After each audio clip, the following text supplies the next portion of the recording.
They were born on the coldest night Hollow Creek had ever known, and by the time they turned 16, 17 people were dead. Hey there, dark story enthusiasts. Before we dive into one of the most disturbing cases ever documented in rural Virginia, I need to know, where are you listening to this from? Drop your location in the comments below, and if you're ready to uncover the twisted truth about the Morroglass twins, hit that subscribe button. Trust me, you'll want to follow this channel, because what happened in Hollow Creek in 1897 will make you question everything you thought you knew about human nature. Now let's descend into the darkness together. The winter of 1897 arrived in Hollow Creek, Virginia, like a punishment from an angry god. Snow fell in thick, suffocating sheets that buried roads, collapsed barn roofs, and turned the small mountain settlement into a frozen tomb. The cold was different that year, deeper, more malicious, as if the earth itself had turned against the living. It was on December 21st, during the longest night of the year, that Margaret Morroglass went into labor. The Morroglass estate sat 3 miles outside the village proper, perched on a hill overlooking the frozen creek that gave the town its name. The mansion was a Gothic monstrosity of dark wood and iron, built by Margaret's grandfather with money earned from coal mining operations that had long since dried up. By 1897, the family fortune had dwindled to nearly nothing, leaving Margaret and her husband, Theodore, to maintain the crumbling property with only 2 servants and a growing sense of desperation. Margaret's screams echoed through the valley that night, so loud that families in town later reported hearing them over the howling wind. The local midwife, Mrs. Abernathy, arrived shortly after midnight, her face already pale with dread. She delivered hundreds of babies in her 40 years of practice, but something about this birth felt wrong from the moment she stepped through the mansion's heavy oak doors. "The contractions are too close," Mrs. Abernathy muttered to Theodore as she climbed the stairs to the master bedroom. "And there's something else. I can't explain it. The air feels thick." Theodore, a thin man with haunted eyes and hands that trembled constantly, nodded without speaking. He'd felt it too, a pressure building in the house over the past months, as if the walls themselves were holding their breath. The labor lasted 7 hours. 7 hours of Margaret's agonized cries, of blood soaking through sheet after sheet, of Mrs. Abernathy's increasingly frantic ministrations. When the first baby finally emerged at 7:14 a.m., the midwife nearly dropped her. The infant didn't cry. She simply stared, her eyes, impossibly dark and alert, fixed on Mrs. Abernathy's face with an intensity that made the older woman's skin crawl. The baby's mouth opened and closed silently, as if practicing words she didn't yet have the capacity to speak. "It's a girl," Mrs. Abernathy announced, her voice barely above a whisper.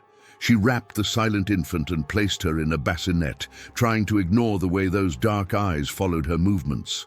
"There's another," Margaret gasped, her face gray with exhaustion. "I can feel another." The second twin emerged 12 minutes later, an exact replica of the first.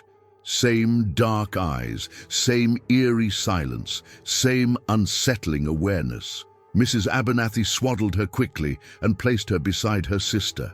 That's when both babies simultaneously turned their heads to look at each other. Mrs. Abernathy would later tell the village priest that in that moment she saw something pass between the infants, some wordless communication that made her blood run cold. The twins stared at each other for a full minute, their tiny faces expressionless, before they finally closed their eyes and slept. "What will you name them?" the midwife asked, desperate to break the oppressive silence. Margaret, pale and trembling, looked at her daughters with an expression that wasn't quite love and wasn't quite fear. "Ilara," she said, pointing to the first, "and Celeste," she pointed to the second. Theodore stood at the foot of the bed, staring at his daughters with undisguised horror. "They haven't cried," he said. "Why haven't they cried?" "Some babies don't," Mrs. Abernathy lied. In truth, she'd never encountered such a thing. Every infant cried. It was the body's natural response to the trauma of birth, the sudden rush of air into new lungs. But these two, These two simply watched. By the time Mrs. Abernathy left the Morroglass estate 3 hours later, the snow had stopped falling. She trudged down the hill toward town, her medical bag heavy on her shoulder, and tried to convince herself that what she'd witnessed was nothing more than unusual circumstance. But she couldn't shake the memory of those dark, knowing eyes. She couldn't shake the feeling that she'd just delivered something that shouldn't have been born. News of the twins spread through Hollow Creek within days. In a town of barely 300 souls, any birth was notable, but twins were rare enough to generate genuine excitement.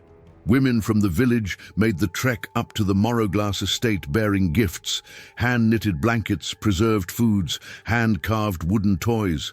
But after their first visit, few returned. "There's something wrong with those babies," Sarah Hutchins told her husband after her visit. She was a practical woman, not given to flights of fancy, which made her assessment all the more disturbing. "They don't act like infants. They don't cry, they don't coo, they just stare. And the way they look at each other, John, it's like they're having conversations we can't hear." John Hutchins dismissed his wife's concerns as the superstitious ramblings of a bored housewife, but when his own daughter, Emily, came home from visiting the Morroglass estate with night terrors that lasted for weeks, he began to reconsider. "The babies were whispering," 7-year-old Emily sobbed into her mother's shoulder. "They can't talk yet, but they were whispering to each other. And when I got close to look at them, they both turned and looked at me at the exact same time, and I knew they were talking about me." By the time Ilara and Celeste turned 6 months old, visitors to the Morroglass estate had stopped entirely. The twins developed differently from other children. They didn't babble or experiment with sounds the way infants typically do. Instead, they remained silent, communicating with each other through a series of soft clicks, hums, and subtle hand gestures that seemed far too complex for babies their age. Margaret Morroglass began to deteriorate. The servants reported that she would stand outside the nursery door for hours, listening to the strange sounds her daughters made. She stopped eating regularly, stopped maintaining her appearance, stopped sleeping. Dark circles bloomed under her eyes like bruises, and her hands developed a permanent tremor. "They're not natural," she confided to Father Morrison during one of his pastoral visits. The priest had come to baptize the twins, a ceremony that had been delayed due to Margaret's poor health following the birth. "I know a mother shouldn't say such things about her own children, but Father, I'm frightened. They don't need me. They barely acknowledge my existence. It's as if they were born complete, with no need for a mother's love or care." Father Morrison, an elderly man who'd served the Hollow Creek parish for 30 years, performed the baptism ceremony with growing unease. When he sprinkled holy water on Ilara's forehead, the baby didn't cry or flinch. She simply stared at him with those bottomless dark eyes, and for a moment, Father Morrison felt as if he were being judged and found wanting. When he attempted to bless Celeste, his hand began to shake so violently that he had to steady it with his other hand. The water droplets fell onto the infant's face, and she opened her mouth wide, not in a cry, but in what looked disturbingly like a smile. "God protect them," Father Morrison whispered, making the sign of the cross with unusual fervor. "And God protect us all." He left the Morroglass estate that day with the certainty that something deeply wrong had taken root in that house. But he was a man of faith and reason, and he pushed his concerns aside, attributing his discomfort to the notorious isolation and gloom of the property. He would regret that decision for the rest of his brief life. By their first birthday, Ilara and Celeste had still not spoken a single recognizable word. They walked early, at 9 months, and with an uncanny coordination that suggested they shared a single consciousness split between two bodies. When one twin reached for an object, the other would mirror the movement exactly. When one fell, the other would stumble at the same moment, even if she was across the room. The servants quit one by one, each offering different excuses but sharing the same haunted look. The cook claimed she'd found the twins in the kitchen at 3 a.m., standing perfectly still in the darkness. holding hands and making low humming sounds that resonated in her chest cavity. The housemaids swore she'd seen them communicate complex ideas through nothing but glances, coordinating to unlock doors and access forbidden rooms. By the winter of 1898, only Margaret, Theodore, and an elderly groundskeeper named Thomas remained at the estate. That's when the animals started dying. It began with small creatures, mice, birds, the family cat. They were found arranged in careful patterns around the property. Perfect circles, precise triangles, complex geometric designs that seemed to hold some meaning known only to their arranger.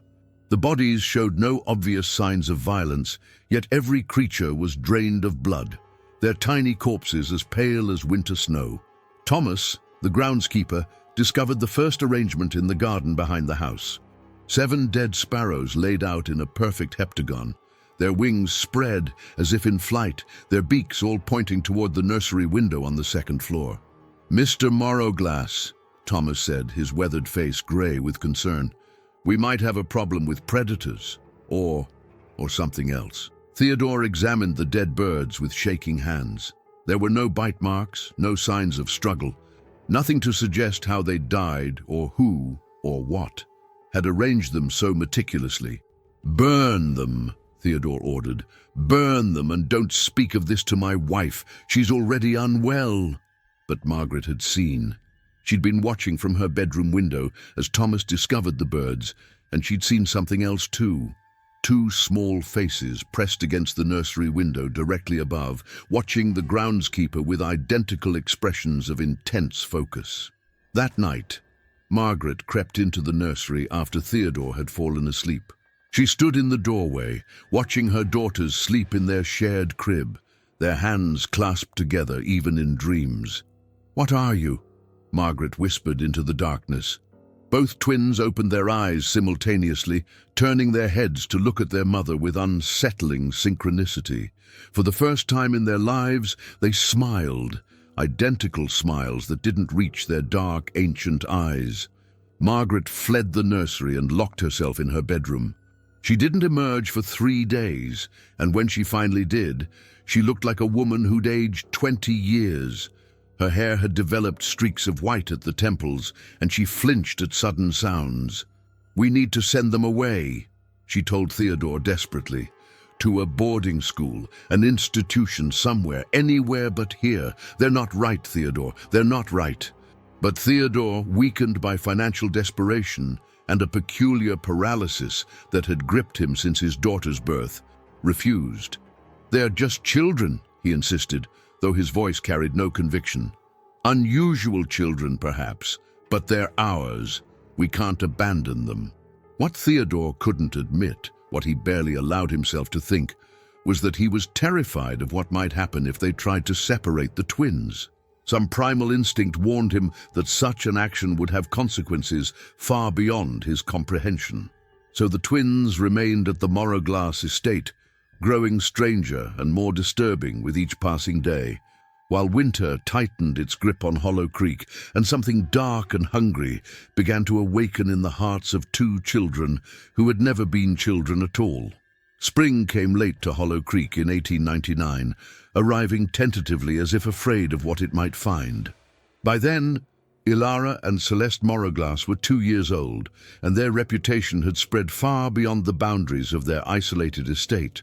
The twins had developed their own language, a complex system of clicks, whistles, and guttural sounds that seemed to carry more information than human speech should allow. Linguists who later studied the phenomenon would describe it as impossibly sophisticated, containing grammatical structures that shouldn't exist in the vocalizations of toddlers. But no linguists were invited to study the twins while they lived. The Morroglass family had sealed themselves off from the world, and the world was content to let them. Dr. William Ashford was the exception. A physician from Richmond with a particular interest in unusual developmental cases, Dr. Ashford had heard rumors about the Morroglass twins through his network of medical colleagues. Against the advice of his peers, he made the journey to Hollow Creek in late March, determined to examine these supposedly remarkable children. He arrived at the estate on a grey afternoon when fog hung so thick in the valley that the mansion seemed to float in a sea of white. Thomas, the elderly groundskeeper, met him at the gate with obvious reluctance. "You sure you want to go up there, Doctor?" Thomas asked, his rheumy eyes filled with concern. "The family doesn't take kindly to visitors these days. I have a letter of introduction from the State Medical Board," Dr. Ashford replied confidently. "Mr. Morroglass agreed to my visit." Thomas nodded slowly, but didn't move to open the gate. "Doctor, I've worked this land for 40 years, seen a lot of strange things in that time. Storms that came from nowhere, animals acting peculiar, lights in the woods that shouldn't be there. But those girls—" He paused, struggling to find words. "Those girls are something different. There's something wrong." Dr. Ashford smiled indulgently. "Mr. Thomas, I appreciate your concern, but I'm a man of science. Whatever unusualness these children exhibit, I'm certain there's a rational explanation." "That's what Father Morrison said," Thomas muttered, opening the gate with obvious reluctance, "right before what happened to him." Dr. Ashford's smile faltered. "What happened to Father Morrison?" "Stroke, they said. Found him at the base of the church bell tower 3 weeks after he baptized those twins. Fell 40 feet, but the strange thing was—" Thomas leaned closer, his breath misting in the cold air. "His eyes were open when they found him, and folks said he had the most peaceful expression on his face, like he was seeing something beautiful, something he'd been waiting his whole life to see." A chill ran down Dr. Ashford's spine, but he dismissed it as theatrical nonsense designed to unsettle him. He thanked Thomas and made his way up the winding path to the mansion's front door. Theodore Morroglass answered after the third knock. The man who stood before Dr. Ashford bore little resemblance to the formal photograph the doctor had seen in his correspondence. Theodore had aged dramatically, his face gaunt and lined, his hair completely grey, despite being only 34 years old. His hands trembled as he held the door, and his eyes darted nervously toward the interior of the house. "Dr. Ashford," Theodore said, his voice barely above a whisper, "you came." "Of course. I'm very interested in examining your daughters, if you'll permit it." Theodore hesitated, glancing over his shoulder toward the grand staircase. They're in the playroom, with my wife.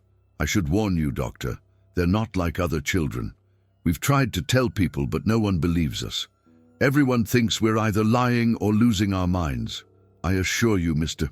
Morroglass, I approach this with complete objectivity. Whatever challenges your daughters face, I'm here to help." Theodore laughed, a bitter, broken sound. "Help? Yes, everyone wants to help." He stepped aside, allowing Dr. Ashford entry. "Follow me." The interior of the Morroglass mansion was dim and cold despite the numerous fireplaces. Dust hung in the air and the furniture was covered with white sheets, giving everything a ghostly appearance. As they climbed the stairs, Dr. Ashford noticed scratches on the wallpaper, long parallel marks that looked disturbingly like fingernails had made them. "The playroom is at the end of the hall," Theodore said, stopping at the top of the stairs. "I won't go in with you. I can't. Not today. My wife is in there supervising. She'll explain what you need to know." Before Dr. Ashford could protest, Theodore hurried back down the stairs, leaving the doctor alone in the dim hallway. The playroom door stood slightly ajar, and through the gap, Dr. Ashford could hear soft sounds. Not quite words, not quite music, but something in between. He pushed the door open and stepped inside. Margaret Morroglass sat in a rocking chair by the window, her hands folded in her lap, staring at nothing.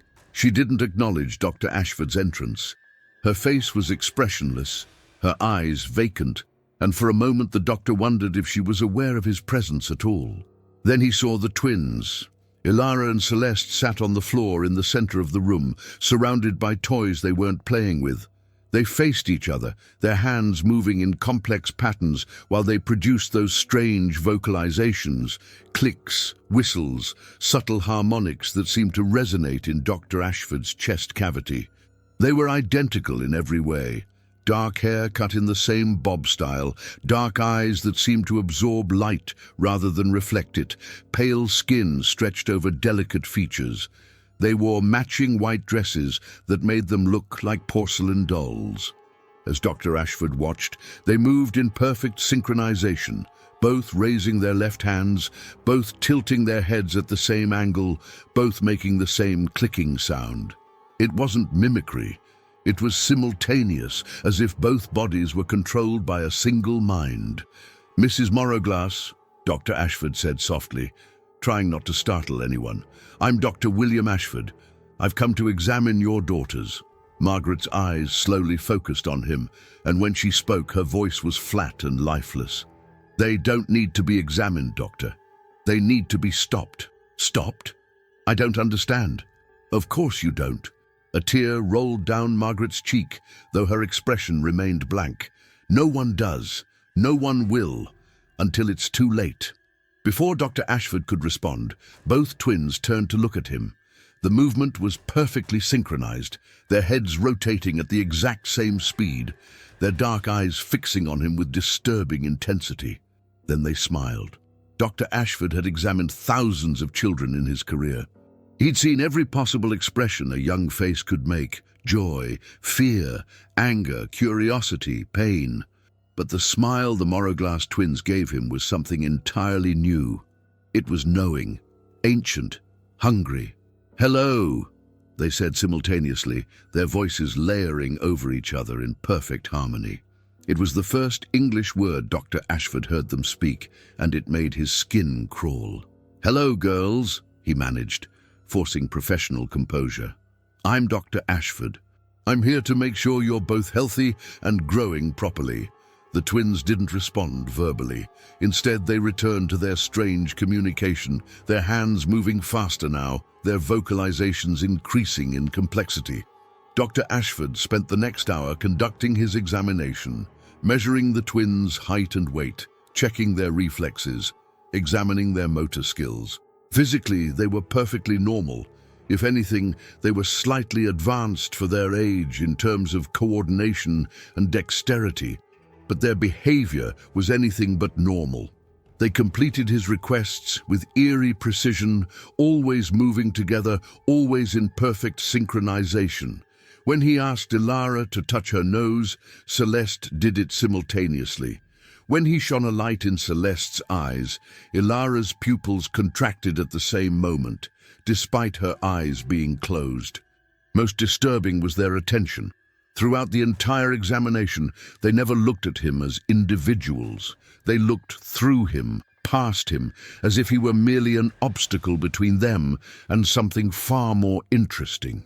"How long have they been communicating in this manner?" Dr. Ashford asked Margaret, keeping his voice clinical and detached. "Since birth," Margaret replied. "They've never needed words with each other. That language, if you can call it that, is just for us. To make us think we understand, but we don't. We never will. And their development otherwise, are they meeting expected milestones?" Margaret laughed, a harsh, broken sound that made the twins pause in their strange conversation. "Milestones. Yes, Doctor, they're meeting milestones. They walked early. They understand complex instructions. They can unlock doors, manipulate objects, find hidden things. They're remarkably intelligent." "Then what is the problem, Mrs. Morroglass? I understand they're unusual, but unusual doesn't mean—" "The animals, Doctor," Margaret interrupted, her voice suddenly sharp. "Ask about the animals." Dr. Ashford glanced at the twins, who had resumed their communication, apparently unconcerned with the adult conversation. "What about the animals?" "They've been dying for over a year now.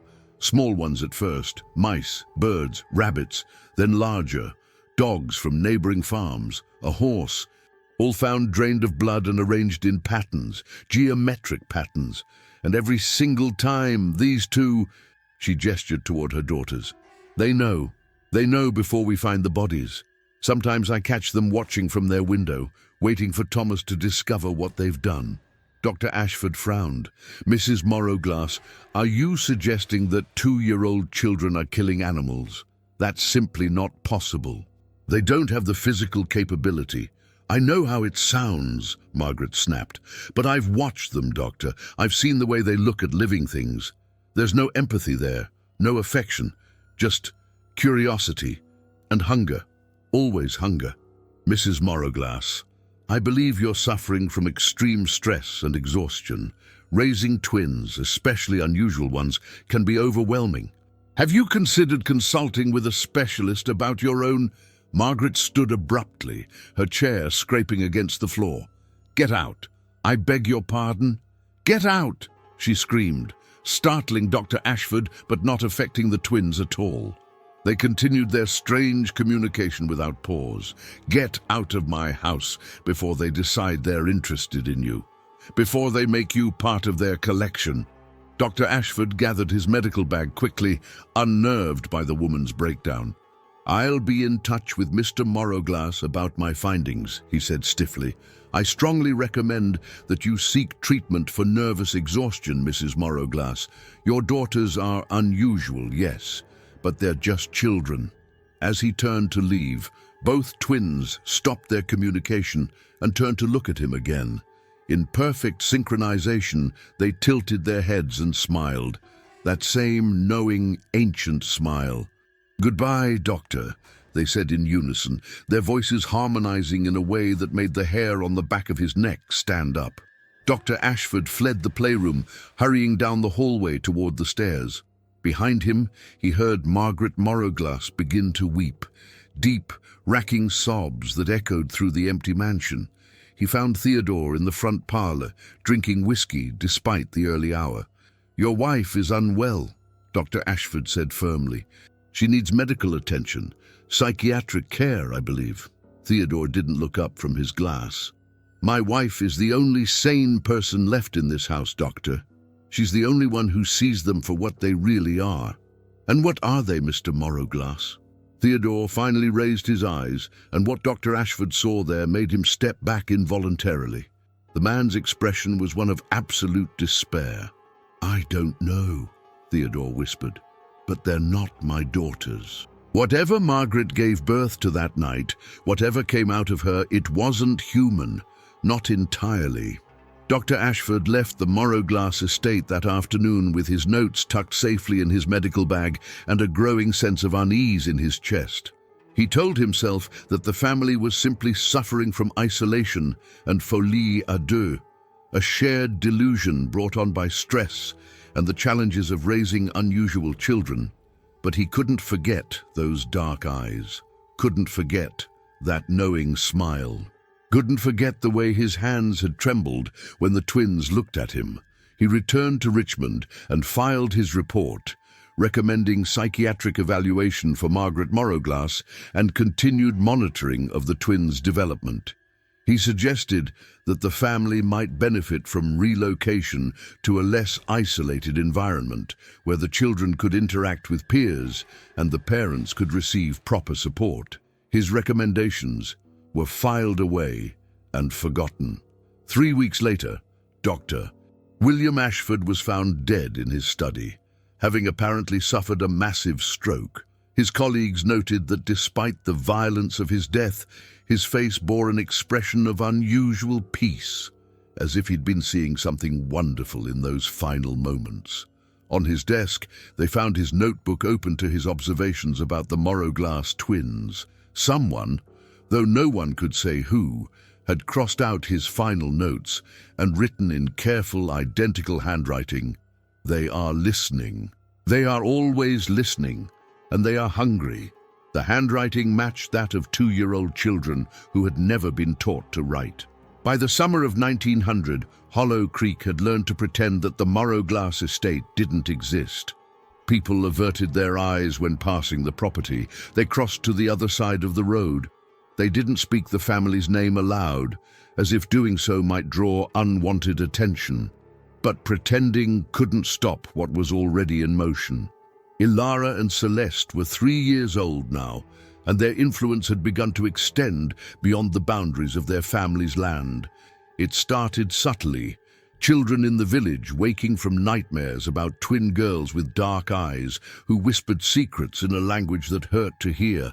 Then came the sleepwalking epidemic, where 8 children between the ages of 4 and 10 would rise from their beds at exactly 3:17 a.m. and walk toward the Morroglass estate before their parents could stop them.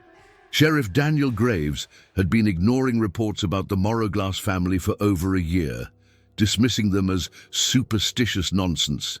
But when his own daughter Mary was found standing at the edge of the family property at dawn, her feet bloody from the 2-mile walk, her eyes open but unseeing, he could no longer look away. "Mary," he'd whispered, wrapping his coat around her thin nightgown. "Mary, can you hear me?" She'd looked at him with eyes that didn't quite focus and said in a voice that wasn't entirely her own, "They want to play, Papa. They want someone who understands." Mary didn't speak again for 3 days. When she finally did, she had no memory of leaving her bed or walking through the darkness. But she'd developed a habit of standing at her bedroom window at night, staring in the direction of the Morroglass estate, whispering words in a language that made her mother's teeth ache.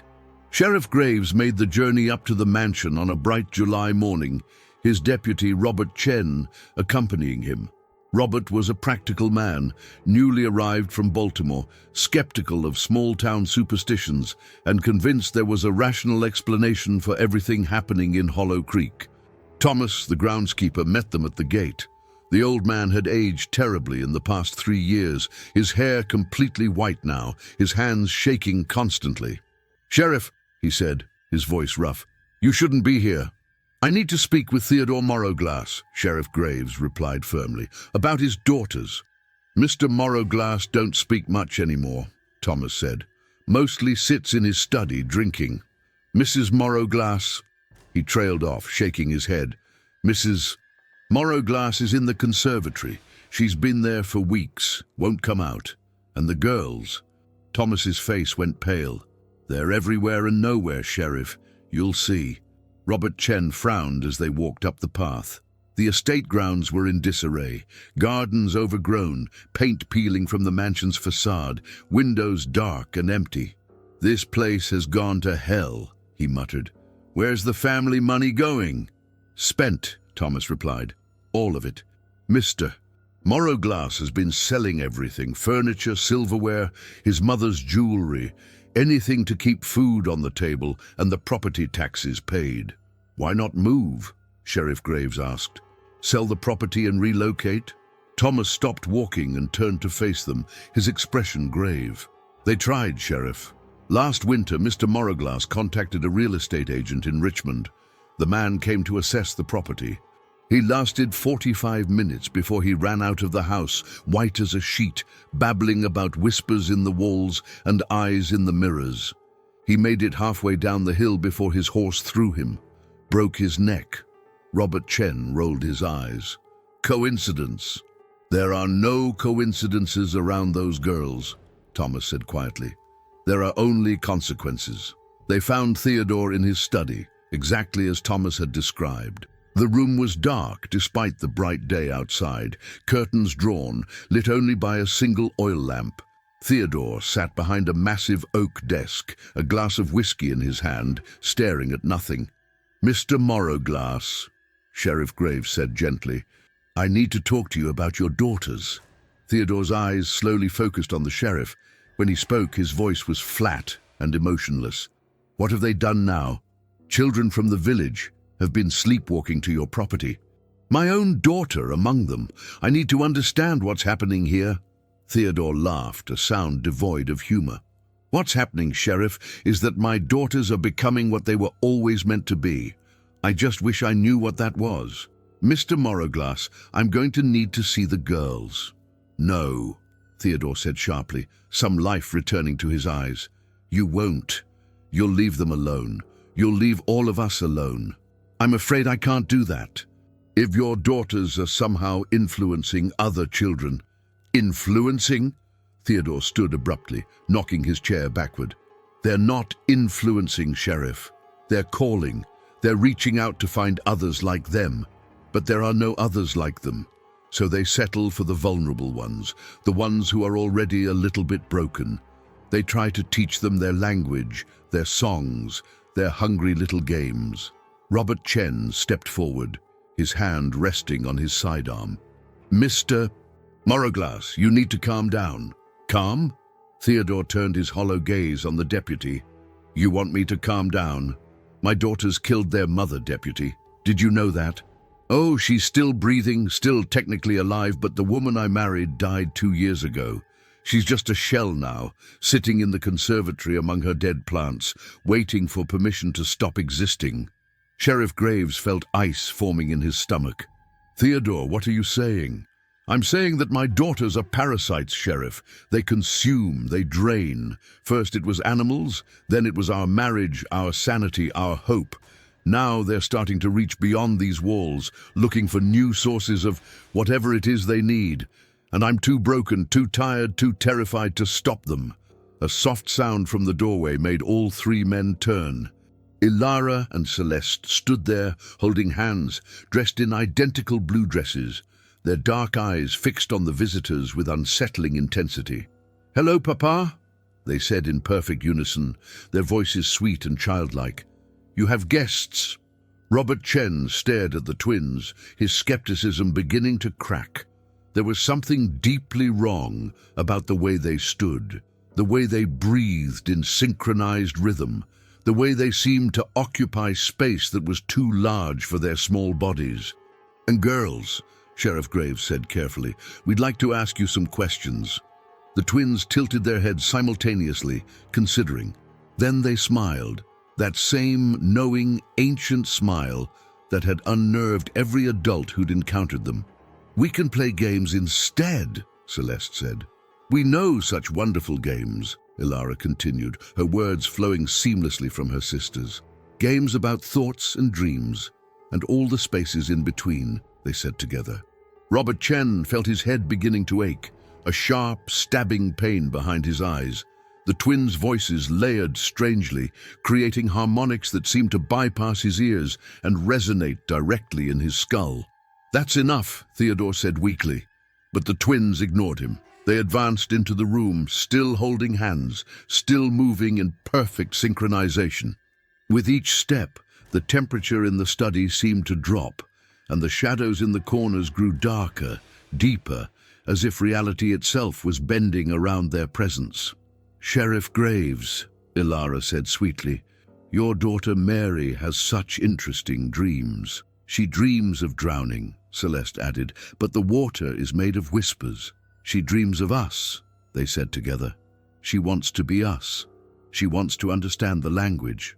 Sheriff Graves stepped backward, his hand instinctively moving toward his weapon. "Stay away from my daughter."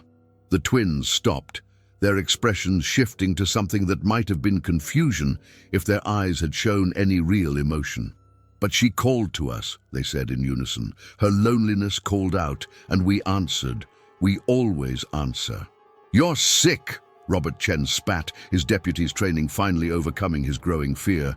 "You're manipulative little monsters, and you need psychological help." The twins turned their attention to him, and Robert immediately regretted speaking. Their dark eyes seemed to see through him, cataloging his fears, his doubts, his secret shames. The pain in his head intensified, and he heard, or thought he heard, whispers in a language that made his teeth ache. "Deputy Chen," they said, their voices dropping to a register that was almost hypnotic. "You left your sister to die. You were supposed to watch her at the pond. But you were reading your book. You were 10 and she was 7, and you told everyone you tried to save her, but you didn't. You sat and watched her drown because you were afraid." Robert went pale. "How do you—" "That's impossible. I never told anyone." "Secrets have weight," the twins said, their words flowing together like water. "They press down on the soul. They leave marks we can read." Sheriff Graves grabbed Robert's arm, pulling him toward the door. "We're leaving. Theodore, get your daughters under control, or I'll be back with social services." But as they turned to leave, Margaret Morroglass appeared in the doorway. The sheriff barely recognized her. She'd lost at least 30 pounds, her hair hung in lank, dirty strings, and her eyes held an expression of such profound emptiness that looking at her was painful. "You can't help," Margaret said softly. "No one can help. They've been growing stronger, learning, They've almost finished." "Finished what?" Sheriff Graves asked. Margaret's eyes focused on her daughters, and for a moment something that might have been love flickered across her face. Then it was gone, replaced by resignation. "Understanding what they are, what they were sent to do." "Mama," the twins said together, their voices carrying a strange affection, "you should rest. You look tired." Margaret nodded slowly, like a puppet on strings. "Yes, tired, so tired." She turned and drifted away down the hall, moving like a ghost. Sheriff Graves and Deputy Chen fled the Morrowglass estate, their professional composure shattered. They didn't speak during the ride back to town, both men trying to process what they'd witnessed, what they'd felt in the presence of those two small girls. That night, Robert Chen began drinking heavily, trying to drown the memory of the twins' voices speaking his deepest shame. He would never fully recover from that encounter. Within 6 months, he would transfer to a precinct 300 miles away, unable to sleep in Hollow Creek, unable to shake the feeling that the twins were still watching him, still whispering his secrets. Sheriff Graves returned home to find his daughter Mary standing at her bedroom window, her hands pressed against the glass, whispering in that strange, painful language. When he called her name, she turned to him with eyes that reflected light like an animal's. "They showed me such wonderful things, Papa," Mary said in a voice that seemed to come from somewhere far away. "Such hungry, wonderful things." That was the night Sheriff Graves began compiling his evidence, photographs of the animal arrangements, testimonies from affected families, medical reports from doctors who'd examined the twins.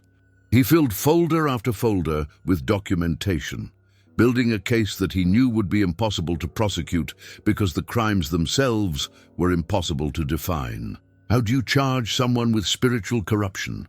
How do you arrest 2 3-year-old girls for invading people's dreams? How do you explain to rational authorities that 2 children were somehow draining the life and sanity from everyone around them through methods that defied explanation? The answer, Sheriff Graves would eventually discover, was that you don't. You simply try to contain the damage. You warn people away. You watch and document and wait for the inevitable catastrophe that you lack the power to prevent. And you pray, though to what God Sheriff Graves could no longer say, that when the end comes, it comes quickly. Autumn 1901 brought an early frost to Hollow Creek, and with it a sense of impending crisis that hung over the town like a funeral shroud. The Morrowglass twins were now 4 years old, and their influence had become undeniable even to the most skeptical residents. 17 children in the village exhibited signs of what Dr. Harold Mercer, a psychiatrist brought in from Washington, D.C., called contagious psychosis. They spoke fragments of the twins' incomprehensible language. They drew the same geometric patterns found around dead animals. They woke screaming from identical nightmares featuring 2 dark-eyed girls who promised to teach them secrets that would make them complete. The town council convened an emergency meeting in late October. Sheriff Graves presented his evidence, 3 years' worth of documentation that painted a picture of systematic psychological contamination spreading from the Morrowglass estate. "We need to remove those girls from the Morrowglass home," declared Councilman Arthur Whitmore, a prosperous merchant with political ambitions. "Place them in an institution where they can receive proper care and where they can't harm other children." "On what grounds?" asked Edmund Price, the town's only lawyer. "Being unusual isn't a crime. Being disturbing isn't grounds for removal, unless you can prove actual abuse or neglect." 17 children are sick," Whitmore shouted. 17 families are living in terror. How much more proof do you need?" Dr. Mercer, seated at the end of the table, cleared his throat. "Gentlemen, I've examined 12 of the affected children. What they're experiencing isn't classical hysteria or even group delusion. It's unprecedented. The consistency of their symptoms, the specific nature of their language disturbances, the synchronized timing of their episodes. I've never encountered anything like it in 20 years of psychiatric practice." "So what do we do?" Sheriff Graves asked. Honestly, I don't know. Standard treatments aren't working. Isolation doesn't help. In fact, it seems to make things worse. It's as if these children have been tuned to a frequency only the Morroglass twins can broadcast. The meeting lasted 4 hours and concluded with a decision that satisfied no one. Theodore Morroglass would be strongly encouraged to voluntarily commit his daughters to the newly opened Riverside Psychiatric Hospital for Children, 200 miles away in Maryland. If he refused, the town would pursue legal channels to have the girls removed by force. Sheriff Graves was tasked with delivering this ultimatum. He made the journey to the Morroglass estate on a grey November morning, the first snow of winter beginning to fall. Thomas was nowhere to be found at the gate. The sheriff later learned the old groundskeeper had died 3 days earlier, found in his cottage with that same peaceful expression that had marked other deaths associated with the twins. The mansion looked abandoned. No smoke rose from the chimneys, no lights shone in the windows. Dead leaves had piled against the door, suggesting no one had entered or exited in days. Sheriff Graves knocked, receiving no answer. He tried the door and found it unlocked. The interior was freezing, colder than the outdoors, and the air had a strange quality, thick and oppressive, as if filled with invisible smoke. "Theodore," he called out. "Margaret, girls?" His voice echoed through empty rooms. He moved through the first floor, finding evidence of complete abandonment. Rotting food on dining room plates, furniture overturned, windows broken from the inside. The sheriff climbed the stairs, his hand resting on his revolver, though he couldn't have said what good a gun would do against whatever lived in this house. The wallpaper had peeled away in long strips, revealing plaster underneath that bore strange markings, the same geometric patterns found around the dead animals. He found Margaret first. She was in the conservatory, exactly where Thomas had said she'd been for months. She sat in a wicker chair surrounded by dead plants, her hands folded in her lap, her eyes open and staring at nothing. For a terrible moment, Sheriff Graves thought she was dead. Then she blinked. "Mrs. Morroglass," he said gently, approaching slowly. "Margaret, can you hear me?" Her head turned toward him with mechanical precision. When she spoke, her voice was barely a whisper. "They're almost ready, Sheriff, almost finished with their learning. Where are your daughters, Margaret?" "Everywhere," she said, a tear rolling down her papery cheek. "They don't need bodies anymore. Not really. They've learned to be in multiple places at once, in the walls, in the shadows, in the spaces between thoughts." Sheriff Graves felt his skin crawl. "Where's Theodore?" "In his study, where he's been since yesterday. He's waiting." The sheriff left Margaret in the conservatory and made his way to Theodore's study. The door was closed, and from within came the sound of soft sobbing. "Theodore," Sheriff Graves said, knocking gently. "It's Sheriff Graves. I need to talk to you." The sobbing stopped. After a long moment, Theodore's voice came through the door. "Did you bring help, Sheriff? Did you bring an army? Because that's what it would take. An army. And even then, Theodore, open the door. They're not here anymore. They left this morning early. They walked out holding hands, wearing their white dresses, and they just dissolved into the fog, like they'd never been real at all. But I can still hear them, Sheriff. I can hear them whispering in every room, in every corner, in my own head." Sheriff Graves tried the door and found it locked. "Theodore, unlock this door right now, or I'll break it down." Silence. "Then you should leave this place, Sheriff. Leave and never come back. They're done with us, with me and Margaret. We served our purpose. We brought them into the world and gave them time to grow and learn. But they're interested in the others now, the children. They're going to teach them such terrible, wonderful things. Theodore, open this door." A single gunshot rang out. Sheriff Graves broke through the door on his second attempt, but he was too late. Theodore Morroglass sat slumped in his chair, his father's revolver still in his hand, blood spreading across his white shirt like a crimson flower. On the desk in front of him lay a journal, 3 years' worth of daily observations about his daughters. The final entry, written in shaking handwriting just hours before his death, read, They are not children. They were never children. They are something that wears the shape of children to learn about us, to understand how we think and feel and fear. They have completed their study. God help us all. Sheriff Graves stood in that study for a long time, trying to process what had happened. Finally, he went back to the conservatory to tell Margaret that her husband was dead, but Margaret already knew.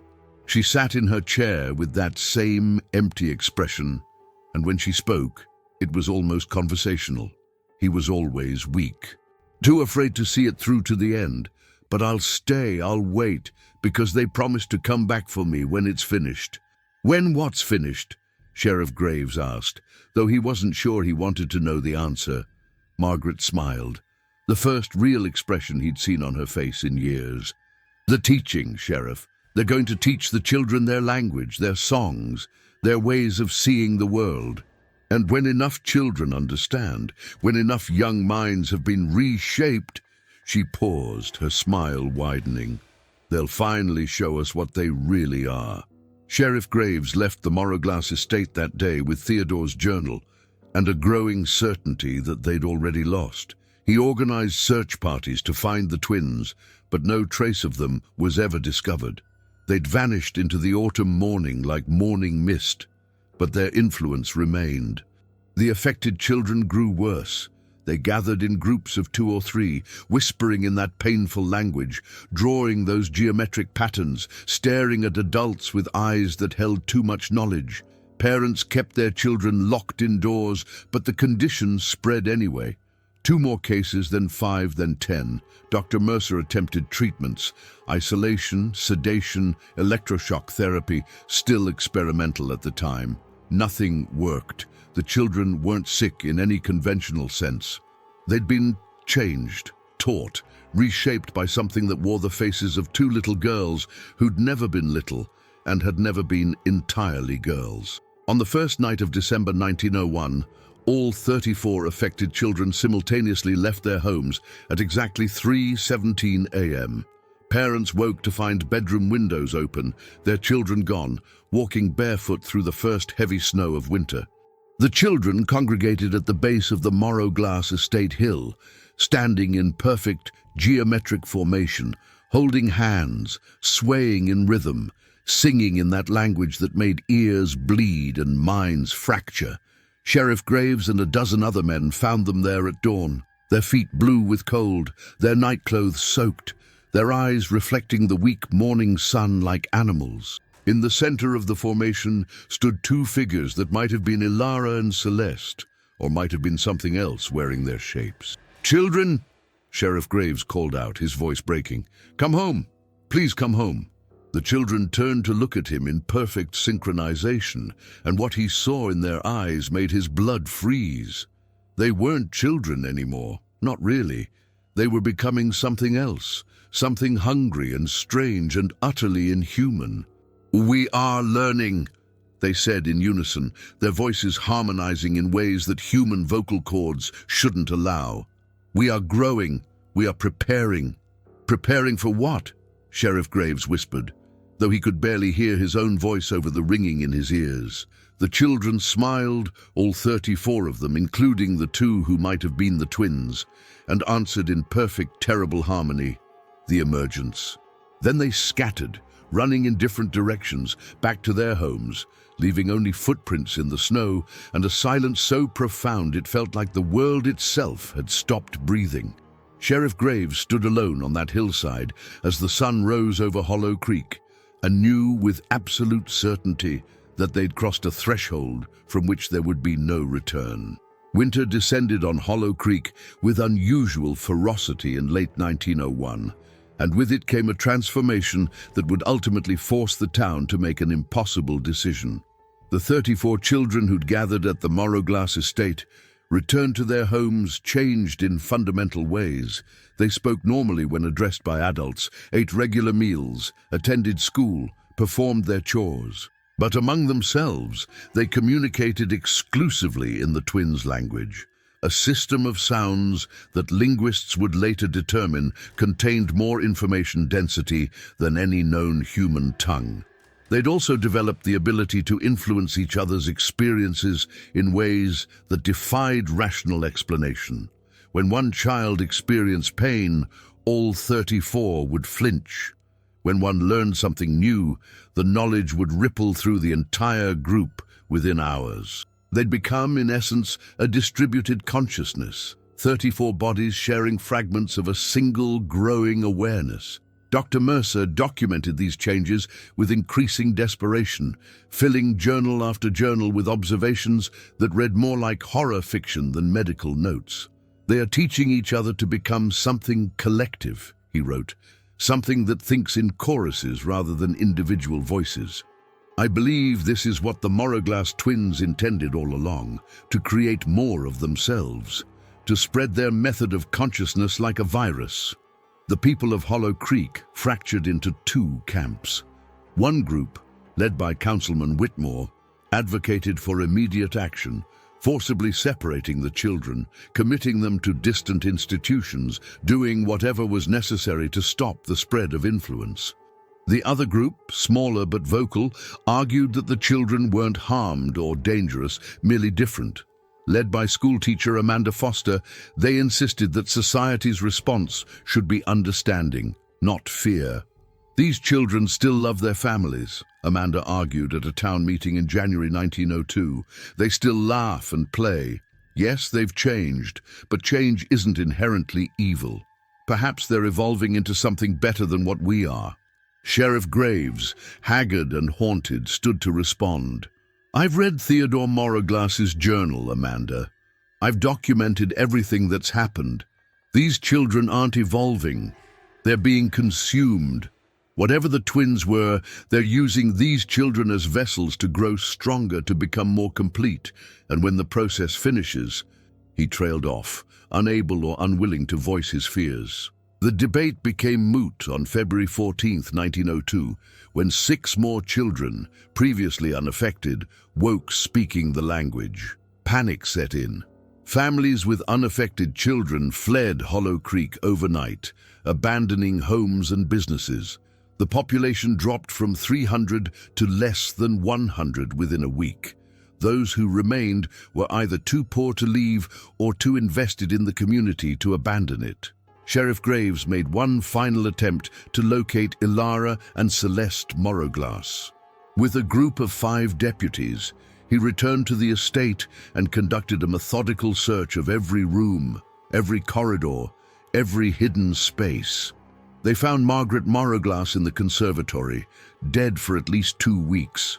Unlike the other deaths associated with the twins, hers showed signs of violence, deep scratches on her arms and face, her fingernails broken and bloody, as if she'd tried to claw her way out of her own skin. But it was what they found in the attic that would ultimately seal the estate's fate. The entire space had been converted into something between a classroom and a shrine. The walls were covered floor to ceiling with geometric patterns painted in what analysis would later reveal to be human blood, Margaret's presumably. In the center of the room stood 2 child-sized chairs, and between them a journal written in that same impossible language. Dr. Mercer studied the journal for 3 days, attempting to decipher even a fraction of its contents. What he managed to translate was fragmentary but chilling. Day 1. "We arrived incomplete. The bodies we wear are teaching us to be human. It is uncomfortable." Day 97. "The language of this species is insufficient.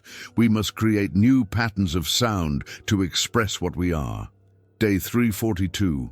"We have learned to reach beyond our bodies. The young ones are most receptive. They still remember being fluid." Day 889. "The process accelerates. Soon there will be enough of us to show them what we've learned, to share the gift of multiplicity." Day 1246. "We are ready. We dissolve the individual forms and become what we were always meant to be, collective, eternal, hungry for experience in all its forms." The final entry was dated February 12, 1902, 2 days before the 6 new children had been affected. Sheriff Graves convened an emergency meeting with the remaining town leadership. "Doctor, Mercer presented his findings, his hands shaking as he held up the translated pages. "They're not trying to harm the children," he explained, though his voice held no comfort. "They're trying to transcend physical form by distributing themselves across multiple bodies. They want to experience existence from 100 different perspectives simultaneously, and they're almost complete." "How do we stop it?" asked Reverend Blackwood, the elderly minister who'd replaced Father Morrison. "I don't know that we can," Dr. Mercer admitted. "The affected children are already too integrated into whatever the twins are becoming. Separating them might destroy them, or might destroy whatever individual consciousness they have left." "Then what do you suggest?" Sheriff Graves demanded. Dr. Mercer looked at the assembled group with exhausted, defeated eyes. "Containment. We seal off Hollow Creek. No one in, no one out. We prevent the infection, or whatever we're calling it, from spreading beyond these boundaries, and we document everything, so that if this happens elsewhere, people will have some warning."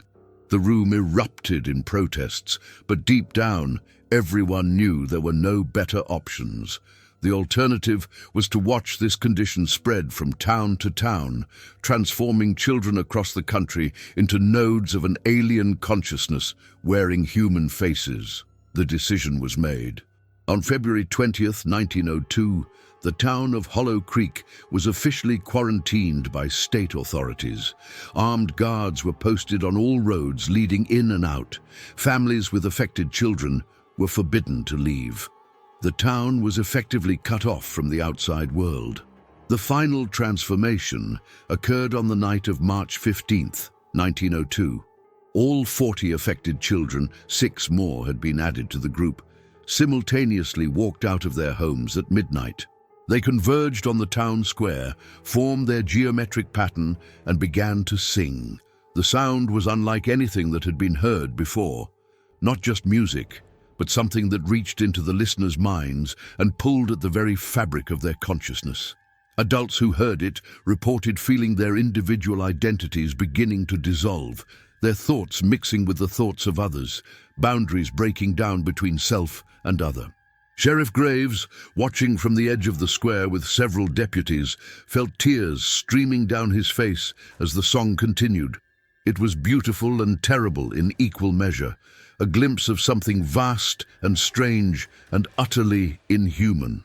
In the center of the formation, 2 figures began to materialize, or perhaps they'd been there all along, distributed across all 40 bodies, and were only now concentrating enough to be visible. Ilara and Celeste Morrowglass, or what they'd become, stood holding hands, their forms flickering like candlelight, their dark eyes reflecting something infinite. They looked at Sheriff Graves, and for a moment he felt them inside his mind. Not violating, not invasive, but simply present, observing with curiosity rather than malice. Then they spoke, their voices coming from all 40 children at once. "We thank you for the gift of temporary form. We have learned much about separation and loneliness and the beautiful pain of being individual. Now we return to what we were before, collective, eternal, experiencing all moments simultaneously. The children will remember this, in dreams, and sometimes, in the spaces between thoughts, they will still hear us singing." The song reached a crescendo, a frequency that shattered every window in Hollow Creek, that made the earth itself tremble. And then, silence. The children collapsed simultaneously, falling into the snow like puppets with cut strings. The twin figures vanished, dispersing like smoke in wind. For 3 terrible minutes, the children didn't breathe. Then, one by one, they gasped back to life. Individual, separate, their consciousness restored to single bodies with single perspectives. But they were changed. They spoke normally again, remembered their families, returned to being children. But in their eyes, there remained a distant look, as if part of them was still connected to something vast and strange, still hearing the echoes of a consciousness that had used them as vessels before releasing them back to their individual lives. The town of Hollow Creek remained under quarantine for 6 more months. Dr. Mercer conducted extensive examinations of all affected children, documenting their recovery and the lingering effects of their transformation. Most developed normally, though all reported strange dreams, visions of existing simultaneously in multiple places, of thinking in harmonies rather than single voices, of understanding languages that had no words. Several became exceptional students, as if their brief time as part of a collective consciousness had expanded their cognitive capabilities. But 3 children never fully recovered. They remained trapped in a liminal state, aware of themselves as individuals, but still partly connected to whatever the twins had been. They spoke in layered voices, drew geometric patterns compulsively, and woke screaming from dreams of dissolution and transcendence. Sheriff Graves compiled every document, every testimony, every piece of evidence into 5 thick folders. He presented them to state authorities with a single recommendation: erase all official records of the Morrow Glass family, burn the estate to the ground, and never speak of what happened in Hollow Creek. The state complied. The mansion was destroyed in a controlled fire on October 1st, 1902. The land was salted and left fallow. Birth records for Ilara and Celeste Morrow Glass were removed from county archives. Census records were altered to show the family never existed. And Hollow Creek itself was quietly removed from most maps, becoming one of those places that people knew about but rarely visited. A town with a dark history that everyone agreed was better left forgotten. Dr. Mercer published a heavily redacted account of his time in Hollow Creek in the obscure psychiatric journal under a pseudonym. It was dismissed as fiction.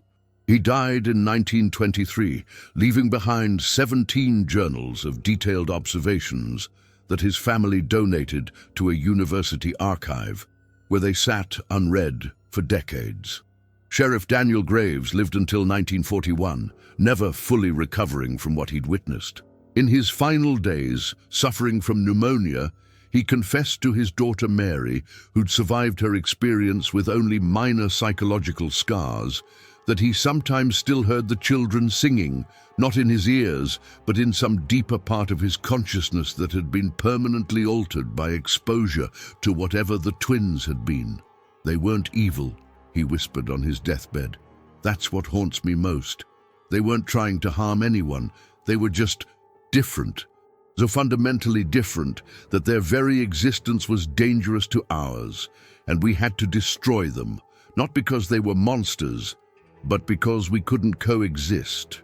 The town of Hollow Creek still exists, though its population never recovered its pre-1902 levels. The land where the Morrow Glass estate once stood remains empty, overgrown with thorny vegetation that nothing seems able to clear. Children are warned away from it, though none can say exactly why. And sometimes, on winter nights when the wind comes down from the mountains and fog fills the valley, people report hearing strange sounds. Not quite music, not quite voices, but something in between.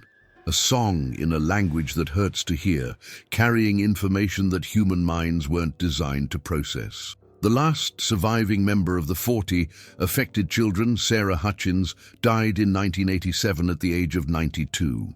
In her final interview, conducted by a graduate student researching forgotten American history, she was asked if she remembered what happened to her as a child in Hollow Creek.